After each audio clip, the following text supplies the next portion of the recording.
What happened was they were looking for someone as ugly as Ross, and they searched high and low throughout the country, and they finally found me. They couldn't find anybody that ugly, so they found you instead. And so you auditioned for it, obviously, then, did you? Yeah, they went to quite a lot of trouble actually in the casting of the two characters, because obviously they wanted them to look quite like each other. And we did 3 interviews, and then finally a screen test. There was half a dozen of us all going for the Mitchell brothers, and they actually paired me up with another guy who didn't subsequently get the job, but they decided to go for me and Ross. Do you find that when you're working with somebody so regularly, I mean, in soap storylines generally, you don't always work with the same people because there's so many people in the show itself, but with your brother, with Ross, you work an awful lot of the time together. Do you work well together? Actually, soaps do tend to work in pairs. I mean, if you look at Coronation Street, EastEnders, any of the soaps, you do generally tend to work with the same person on a regular basis. But the good thing about that is you sort of get an understanding, and when that look comes in their eye that they're going, oh my God, what's the next line? I don't know what I'm going to say next. You sort of might come in with your line that much quicker. You get a good working relationship, and me and Ross are good pals off screen as well. The Mitchell brothers have had some great storylines in there as well.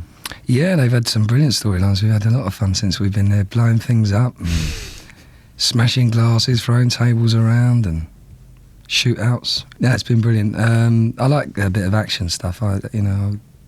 When I first started, I sort of went into Minder, Bergerac, and driving cars and punching people on the screen for a living. So the sort of action stuff I really like, but also the other side which I've been allowed to develop at EastEnders is the sort of romantic aspect. The criminal element aside, can you relate to Phil at all? Is there any part of his character that is very similar to yours? Well, I did used to work as a garage mechanic. I used to buy up old cars and sell them. So it was quite funny when I did the original interview at EastEnders. They said, what are you doing at the moment? I said, I'm working in a garage, which of course went down quite well. They were pleased about that.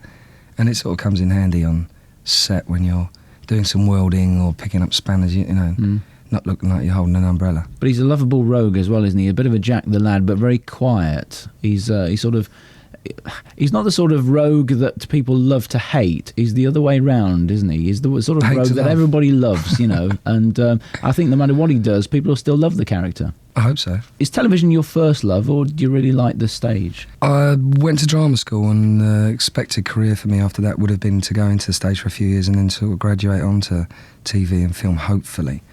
But it's not that I didn't love the stage. I think the stage didn't love me. I just didn't get any work at all. The people that offered me jobs were people from TV. The first job I got was on Buster. I was one of the gang in Buster, and I went straight from there into a film about football hooligans called The Firm, directed by Alan Clark, which was really good, and just rolled on one sort of thing after another. Thanks so much for listening to this video. If you enjoyed it, please click on the like button. Make sure you ring that notification bell to be informed of any future videos. And above all, if you possibly can, please subscribe to the channel. Thank you.